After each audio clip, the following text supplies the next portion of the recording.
all for coming to the senior project. My name is Nina Otero, and I am a senior here at Santa Fe Waldorf High School. And as many of you might have gleaned from the title, yes, I did do my project on rock climbing. However, more specifically, it is on my personal evolution in improving and learning all about the sport of climbing. So with that being said, I'm gonna get into my project. My project is, as I said, about my personal evolution in acquiring physical, mental, and linguistic skills in the sport of climbing. And although that was the primary goal, I achieved much more from my journey in climbing, like mental toughness, becoming a member of an absolutely incredible community, and hands of steel, and so many other things. So, wanted to mention, first of all, the extensivity of my experience in rock climbing was about a 1 to 2 week phase around the age of 8. So yes, my recent climbing journey has started basically from scratch. Now, just a little bit of context. What is climbing and where did it come from? When we think of rock climbing, we probably think of looming cliffs, ropes, near-death experiences, maybe really muscular backs. And those are all valid aspects of climbing. But in my presentation, I will be focusing more about the sides of careful technique, detailed nuances, and my own strength development throughout my journey. So again, a little more brief history. The first ideas of climbing for pleasure instead of out of necessity can be traced all the way back to 1492, but that was technically recorded as mountaineering. So there's just this aspect that I really liked that compared the two. Mountaineering has a much wider scope and encompasses things from orienteering, hiking, skiing, and is really associated with the challenge of reaching a summit. Whereas rock climbing is all about the act of climbing itself and climbing for its own sake. And I think there's something really beautiful about having a culture that respects the sport down to its core and just for exactly what it is. Skipping forward a bit though to the mid-20th century, a technique became popular known as free climbing. Free climbing encompasses many other types of climbing that I will go more into depth later. So with many genres of free climbing, I wanted to make it clear that free climbing is different than free soloing. Free soloing is a high-stakes activity that uses no ropes or safety equipment and is often thought of with the iconic documentary about Alex Honnold, who scaled El Capitan free soloed. I want to make clear I did no free soloing. That was a little too insane, but absolutely incredible and can always aspire maybe. But yes, so back to talk more about the project. It was a bit scary for me, and for a few reasons. Everything about the process of learning to climb is a project in itself. Now, of course, hopping on the wall and trying to stay on it is the most obvious and maybe primary. But that is only possible by working through all the other projects that come with it. In fact, because this is the reality of climbing, there's actually an official term called projecting. And you would probably hear this a lot in the gym. Are you projecting anything?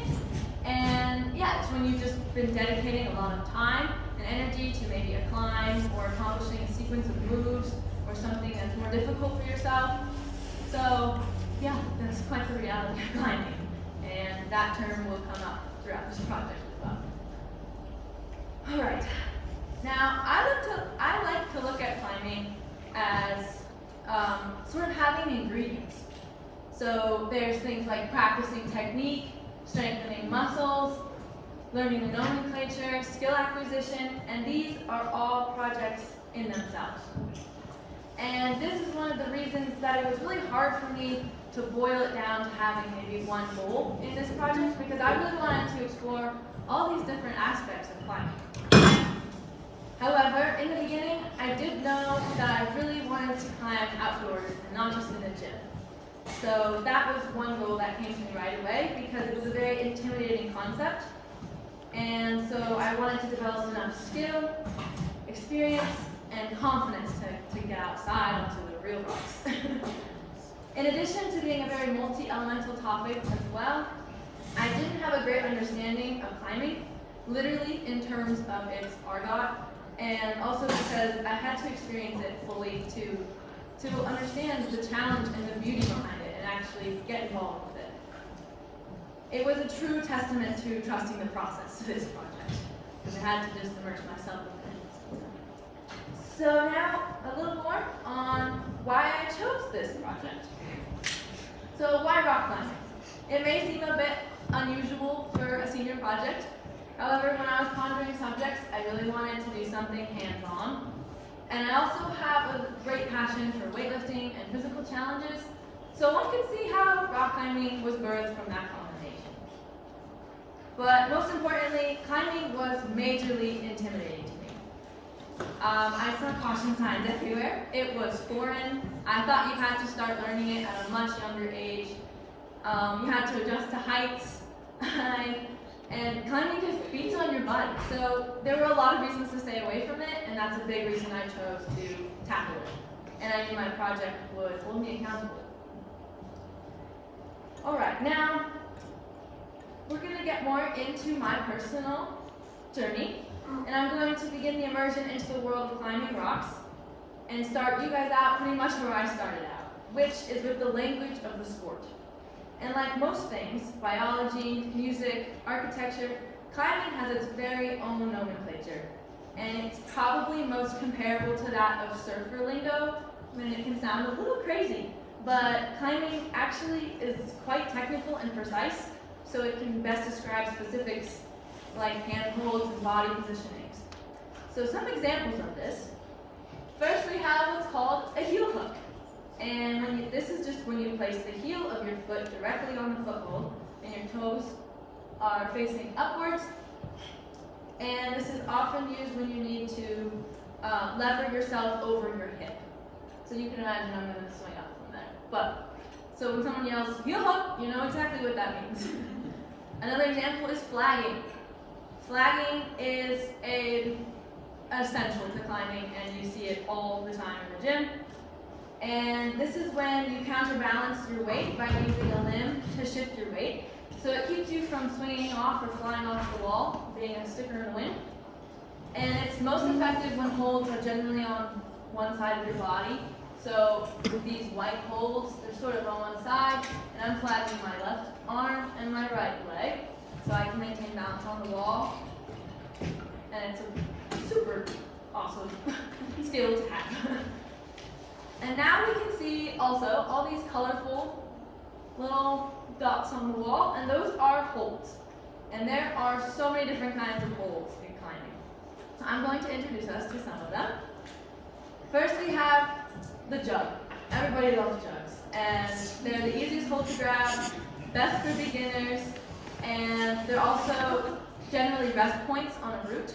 So you may see a climber climbing up, and if they see a jug, they're going to probably hook their arm and shake out their hands, because they're really nice. And then we have what's called a crimp. So a crimp is it's a very small, narrow hold and requires a lot of tighter grip strength. And one can see how a jug is much nicer to hold or to rest on than a crimp might be. So these are usually for more technical moves, so you can move off a bit quicker, since you just can't hang on generally that long. And then we have what's called a sloper, and this is a very open hand technique. It's generally used just with applying pressure. So you can imagine you can't grab it, you have to just push from it. And so maybe you're pushing like this, or a palm pressing technique where you would push up from one. And it's a more advanced hold, so I didn't use these for a long time. But once you learn them, also amazing. Personally, I really loved learning the nomenclature. I'm kind of the word geek, so I enjoyed discovering through all of these words. Now I'm going to get into some styles of climbing. And this diagram also helps put together a little bit what I spoke about earlier. But there are many different styles of climbing, and I'm going to focus on those I actually explored personally, splitting them into two categories. We have rope climbing and bouldering. And rope climbing just utilizes a harness, like what I'm wearing, and then you're going to have a rope, and then generally you need someone at the bottom to belay you, which I can get into more. Whereas bouldering doesn't use any of these other excess safety things. I will get more into it. So the first genre of rope climbing, and these are both branches of free climbing that I spoke about earlier, that I'm going to talk about is top roping.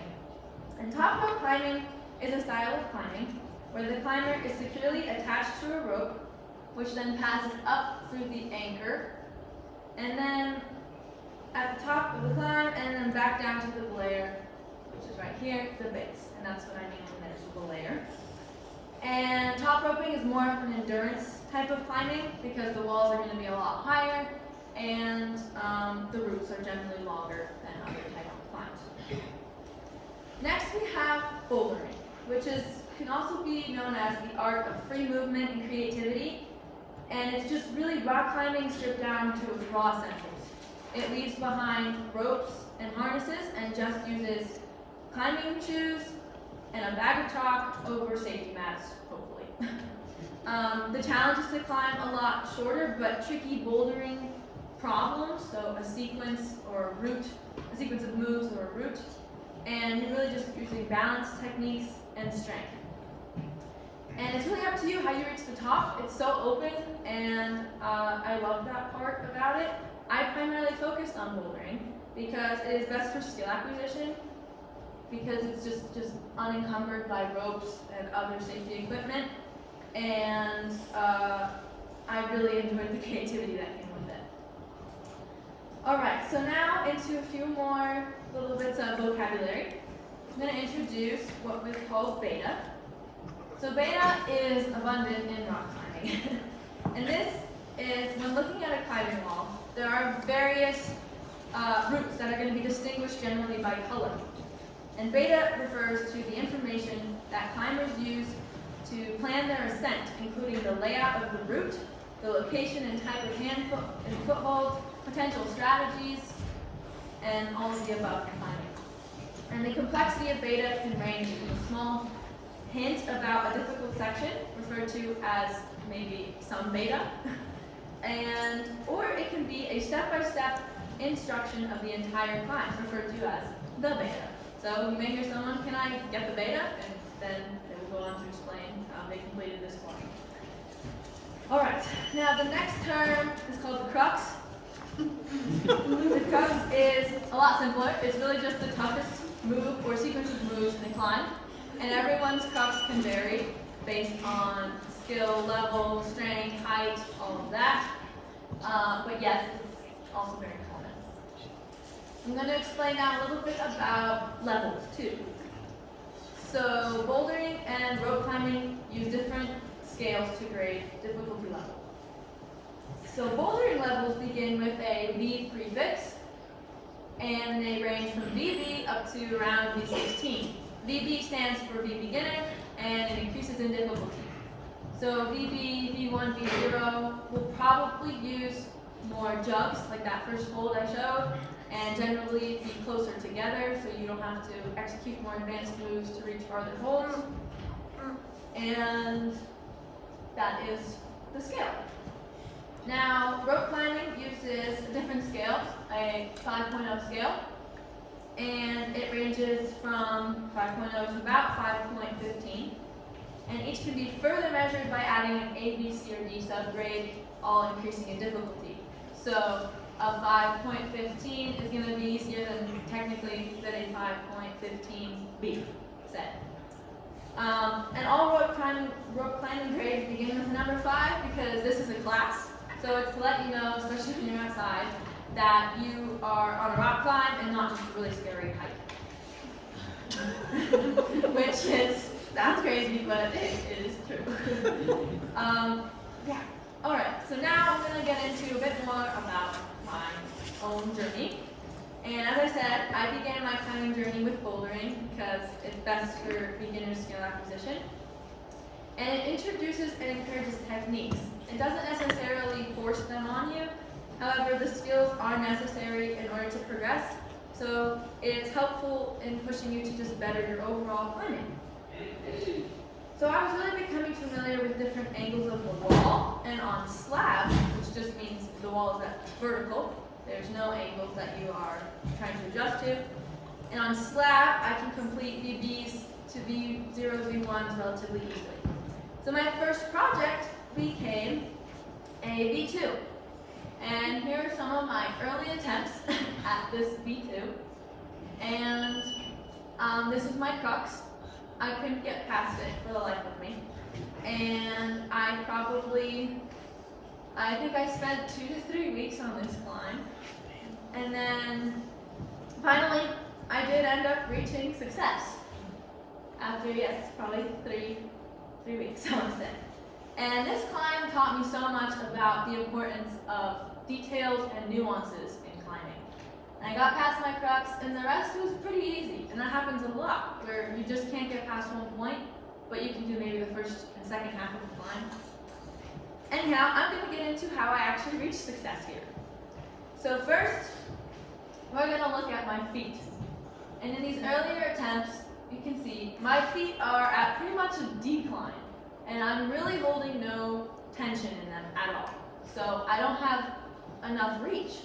And in these successful attempts here, you can see at least my feet are probably at least vertical. So I actually am applying tension to my toes, which is putting my hips higher and giving me just that little bit of boost that I needed to reach the hold. And just those little details can change the entire game. Now, the next part also was in my arms and hands. So, in this first early attempts, I only have one hand on the hold and my arm is chicken winged and bent. And in the success, I have my hands matched on the hold, meaning both my hands are on the same hold at the same time, and that allowed for full arm extension. And here's where I learned that full arm extension is always the goal in climbing. Extended arms takes the load off of your already overloaded and burning forearms and puts it on your lower body. It forces weight onto your feet, which also prompted my need for tension in my toes. And this also forces bent legs, lowers your center of gravity, and allows you to really direct that energy to your next hold. So just from that first project, I learned so much about these little details, and I think it was really important for me to start comprehending that that's a big part of climbing.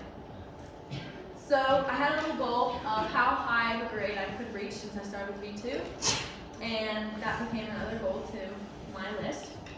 And after I could complete this V2, I also wanted to acquire more strength. So another goal was born, and that is of pull-ups. Now, I've always had a bit of an obsession with pull-ups.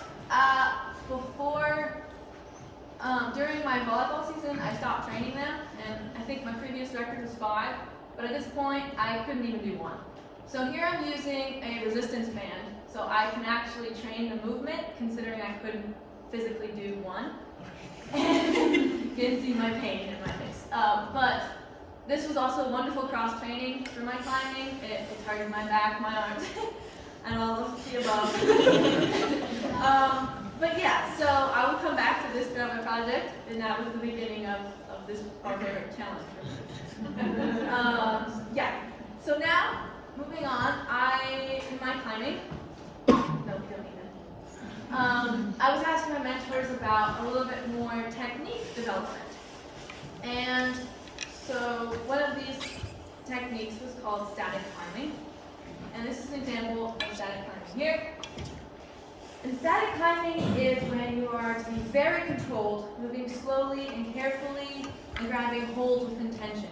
So moves are a lot more calculated. I apologize, it's dark, but you can see that I'm still generally moving pretty slowly. And when I say grabbing holds with intention, that usually means that you're going to grab it and not readjust it. So when you get that first hold, you're not going to make a little micro adjustment, which uses energy. And it just requires more calculation with your moves. And the opposing skill that kind of goes hand in hand with this is called dynamic climbing, which dynamic climbing is to move a lot more fluidly and with a lot more swing to the body's movement, which we can see in this video right here. And I was generally leaning toward dynamic climbing because it was just happening sort of naturally, and I like to use my momentum. But you can see it's not always the most graceful, and often I'm readjusting my hands because I don't grab in the right section right away. Anyhow, those were both skills I really had to work on, especially static. I sort of neglected that. But one can see how sometimes you can't just swing up to a hold. You might need to slowly grab it because your momentum could swing you off of it. But yes, as I was exploring these two different techniques, I learned a lot about another skill called body tension. And body tension is the ability to maintain consistent control while carrying out moves, especially on an overhang. And an overhang is when the wall is past 90 degrees, so you're facing a lot more gravity, and that always adds a tremendous challenge for me. Anyhow, I sort of saw body tension as a hybrid of these two skills right here. And I'm going to show a little video of body tension and explaining body tension. All right. So here I am climbing at the bottom. And at this point, I apologize. Okay. So right here, I have my toe digging into a hole. You can't see it, but it's there. So I could dynamically pull up with my right hand. As you can see, I have some swing there. Then moving my center of gravity toward the next move by turning my hips in, and then pushing with my toes here so my legs don't cut loose, meaning they don't slip off the holds, and I'm able to statically reach to that hold right there. Now I'm reaching a bit more of a vertical slab section of the wall, so body tension isn't quite as obvious maybe, but I'm having careful controlled toe placement because generally you're going to have to pivot, especially if you're not quite sure what the climb will entail for your body. And then at this last point, I'm planning to match my holds, my hands on the same hold, which is an official completion of the climb. And so I'm flagging out my right foot, there's that term, and that was the finish part. So, sorry if that was a little fast, but it's a bit of learning on body tension. And next, I'm going to get into some development pull-ups. And here I'm getting my first 3 pull-ups. Now I did go kind of from 0 to 3 because, as I said, I've done them before. And it is muscle memory, so if you're training them, they'll come back. They're still rough. They're there. And I could see that V2s were becoming a lot easier, which was the first project I did. And so there was a really clear application of my strength to my climbing. Now, also a little more on my training. I was generally carrying out deliberate practice in my training. And that's just training with the intention to practice good movement and learning new skills. This is most seen with sub-maximizing climbing, and once you choose easier climbs and repeat them and refine your moves. So you're going over something you completed, but it's easier to feel the moves out and understand it. All right, a little bit more progression here. So here I am, and I'm clearly doing more than 3 pull-ups. So I've reached about 8, I believe, and this translated to my climbing again. This is a V4, and I completed it on a flash, meaning a first try. So my climbing was developing, my strength was developing, and those were all great things to see. And now I'm going to get into another technique, which is super important in climbing, and it's called visualization or route reading. This is when you actually imagine holds and moves before just rushing onto the climb. And yeah, you're mapping out where hand and foot holds might go, or options and movements, potential strategies for completing a climb or carrying it out. And there's this little thing most climbers do, and you act out your visualization. And here I am, doing a little miming work here. And in the gym, with my mentor, in the gym, you're gonna see people doing this all the time. And you're just imagining what it might be like to climb, or the best way to carry out this climb. So, I'm going to give us some live route reading here. And I hope you all can stay with me, but I might get a little wordy, but that's why these little tags are there. So, we're going to be following this yellow climb here, and I'm going to show what it would be like to try and route read it. So, immediately when I look at this, I see that this is a dual start climb, meaning my hands are going to start on two different holds instead of on the same hold. So I'm going to have my right hand here, my left hand here, and since I can see that this is low hands, I already know I'm going to probably start sitting down. So I'm going to have my hands here, sitting down, and then hopefully, or plan to have my feet probably on one of these smaller holds. Alright, and then I'm going to reach my right hand here so I can get left hand here, and then match on this larger hold. And then I'm going to look at this and see an undercling. And immediately, when I see an undercling now, it took a long time, but I'm going to know that I'm going to need high feet. And that's because an undercling is sort of like an upside down jug, like that first hold. And so you would grab it and match it from underneath. And that's why you would need higher feet. So your legs are bent and you can get leverage to swing up and have a higher reach. You can imagine that with me. So if I see this undercling, I'm going to search for high feet, probably a left foot here and maybe my right foot here, so I can reach up, hopefully high enough. But also I may be a little tired, so I'll probably stop on this jug and shake up my hands. And then the rest is somewhat like a ladder, so I can go right hand, left hand, swing up with the right, and then match on this final hold. And I may need a little flag out of my left foot to balance and get both my hands on there. So now we're going to see if I followed through with that. And there I am on the dual start, left hand, right hand. I went for the right, let's see if I match right here. Oh, I'm already looking for high feet. I got a little excited about the undercling. But yeah, so I would say trying to get higher feet, but that's where I ended up reaching. And then I swing up to the reach, and I reach that section where it kind of is more like a ladder at least, because this is a lower grade, so it's a little simpler of a climb. But there's that right hand, left hand, and then I'm going to try and match. We'll see if I flag. Instead I hooked my toe. But those were some options for route reading, and that's how you can see it's so important. And more of the cerebral part of climbing as well. Alright, so now I'm going to show a little bit about rope climbing development.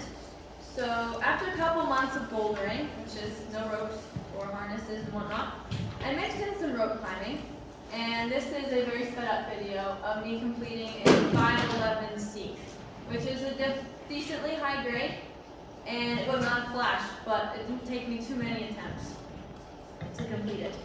So I could really tell that bouldering had set me up with a really strong foundation, and this climbing came a little bit easier, at least that grade. This is also very difficult climbing.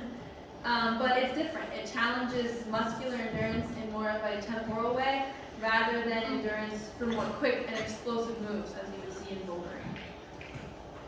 And this is also the type of climbing I would be doing when I went outside, so I definitely wanted to train it a bit. Alright, now we're going to get into some of these end accomplishments and what I came out with. So, as I said, I wanted to see how high of a grade I could complete. And at the end, I was climbing V4s and V5s pretty consistently. So, here I am projecting a V6. And this is also a great example of static climbing. there's really no extra swing. And I was trying to reach this hole. And, I couldn't quite figure it out. So here I am scrambling up the first section, because I know I have to do the first section, to make sure I could do the second portion of the climb. So I'm getting to where I could somewhat get to. And this is just to double check I could do this part in my beta. The puzzle of how I decided to do this climb was going to be accurate.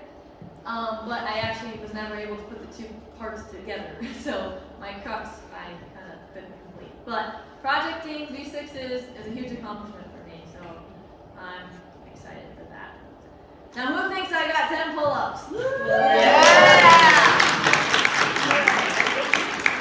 Well, let's find out. Yeah. 3, 4, 5, 6, 7, 8, 9, 10.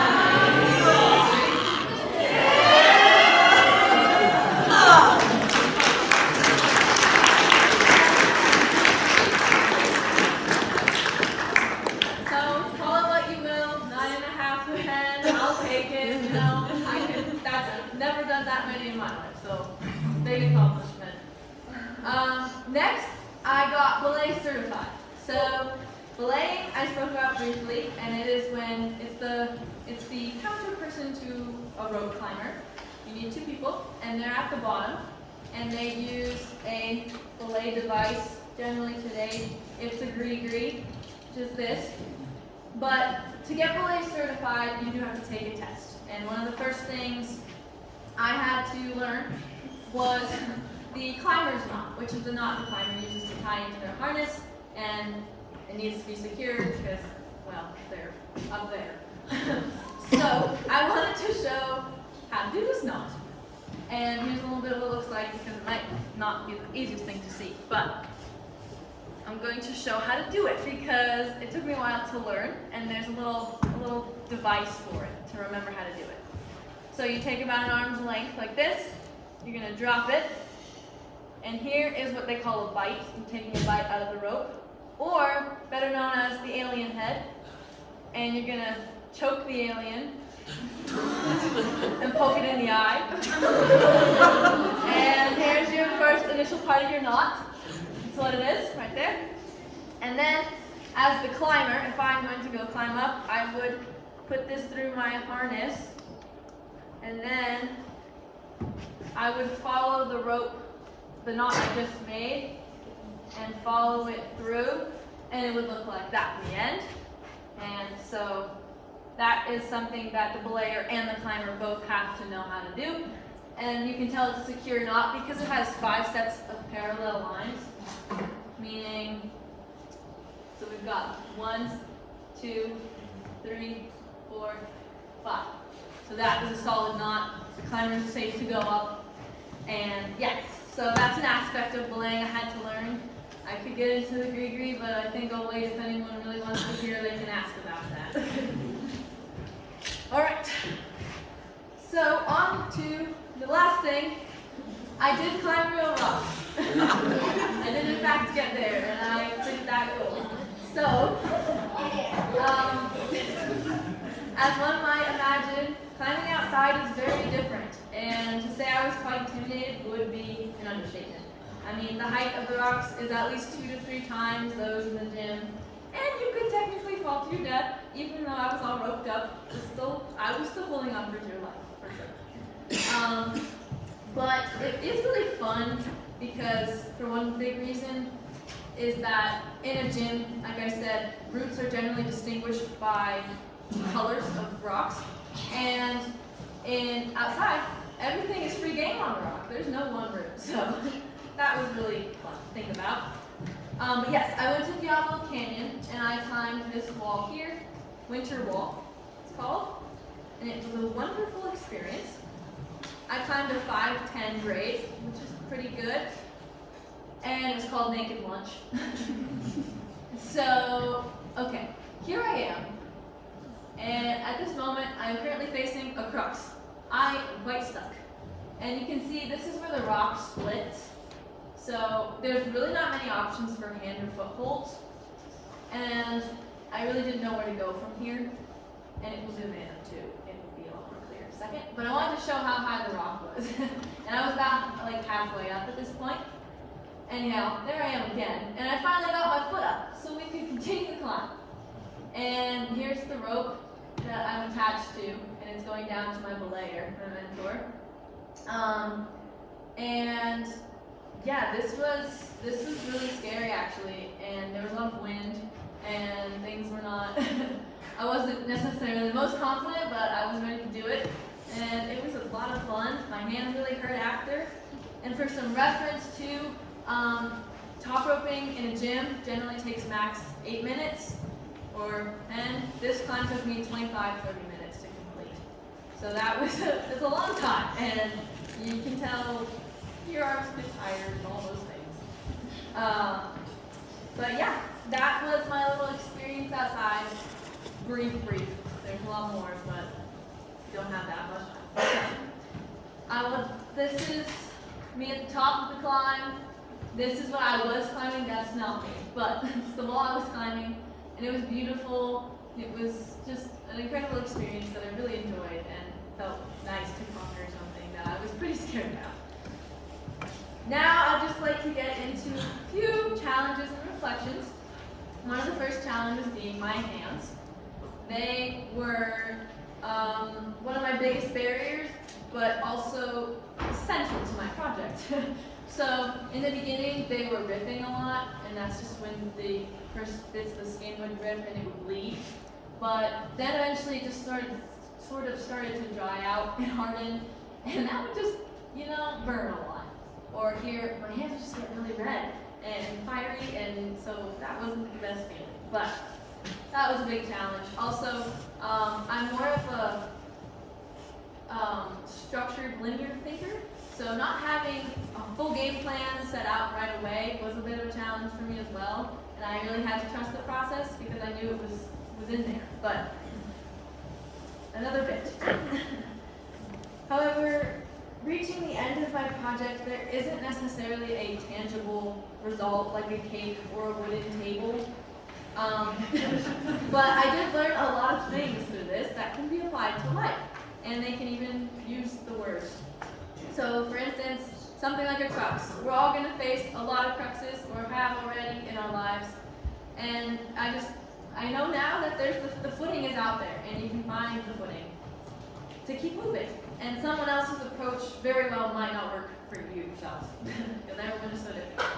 Also, visualization. There's often this impulse to go out and jump onto things, try new things, which is wonderful. But it's important not to always jump into things before mapping out maybe a few potential strategies or points where improvisation is going to be necessary.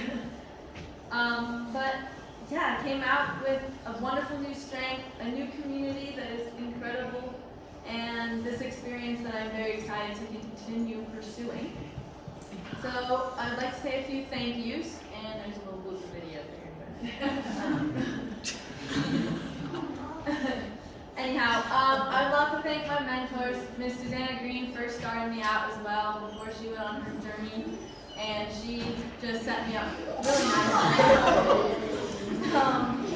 And then when she left, though, had Amber Marborg and Stella Bordner were wonderful mentors. Also, my family for the endless support in all of my struggles and my complaints about my hands. And Miss Castilla, couldn't have done it without you and your confidence and support. As well as the climbing community, which is absolutely incredible. And if you're ever thinking of climbing and you're scared, the community will support you till the end. They are one of a kind, never experienced something like it. And I think that about concludes my presentation, so thank you very much.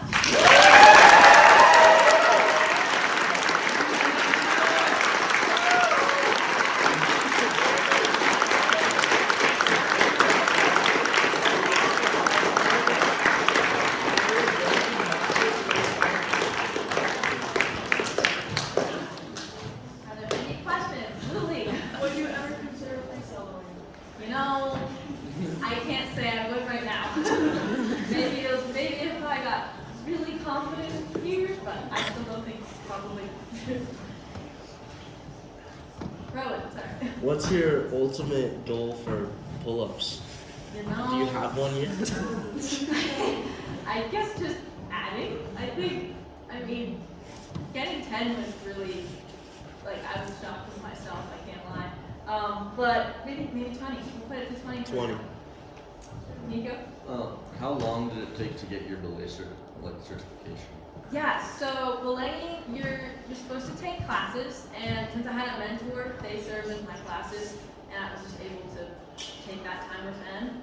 But you can take the class in a day or two, like do it once or twice, and then it's generally just how comfortable you are to take the test. You have to take, the test requires you to belay somebody, and they do a few unannounced falls to ensure that you're going to catch them, since you do have someone's life in your hand. So depending on how comfortable you are with that, you can take the test as soon as you feel you know how to do everything and you understand the equipment and that. But a few days if you want. Yeah, thanks. Do you want to continue bouldering, or are you more going to do outside of the park? I love bouldering. It's kind of addicting in the way that it's just so up to you and how you want to do things. So I'd love to continue bouldering. But outdoor climbing was also just ridiculously fun. So I think a little mixture of both will be happening for sure. Yeah. Did you do any other climbs besides the naked lunch one? I did do a 5-7 called Bach Hog to start off my immersion into the real rocks. And that one, you could definitely see where, like, I was talking about the class thing, where you might think you're actually on like a little hike that's just going uphill, because 5-7 was just, it was a lower grade outside, and the rock was pretty, like it had a little elevation, but it wasn't, you wouldn't notice you were climbing it right away. So that was an example of that. But those were the only two I did. Climbing outside takes a lot of time, because each time you want to move to a climb, you have to move all your equipment, you have to set up anchors. So I think I only climbed 2 to 3 times over like 4 or 5 hours out there. So it's a big thing, and that's why I would love to do it again. But yeah. Yeah. What's the what was the transition like between climbing in a gym versus climbing outside? Like, what was that transition like? Yeah, so I kept saying no to climbing outside. I was like, I need more time in the gym. I need to, I don't know, I was telling myself I needed to cultivate more strength and all of that. And then when I finally got outside, I realized that a big part of it is just that the climb is so much longer. And so my arms got tired, and I still had like more than half of the climb to complete. So that was a big transition, and really tested your endurance and your muscular endurance. And that was the biggest, I would say.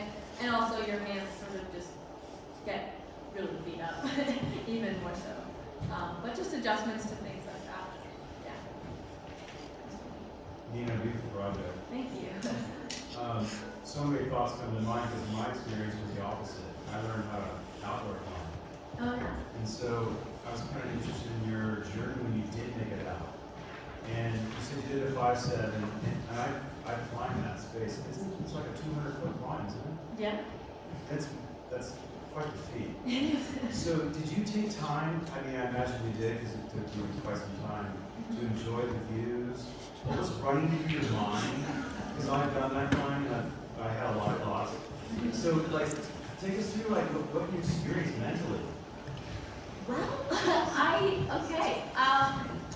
realized after I came home from that day, I was exhausted, and I only climbed once or twice. And I realized a lot of it is because it's so mental. And yeah, you're looking at this giant kind of cliff, and you're thinking, I'm gonna be up there, and yeah, I could really fall. And even if you're roped up, you can fall, and rocks protrude out, so you can really, if you slam on something, it's intimidating. So I would say I was in a bit of a state of probably like overwhelming. Things were overwhelming me, and I was looking at everything. The view was incredible, so I was kind of distracted. I did almost step off like a little dirt ledge because I was quite enthralled with my surroundings.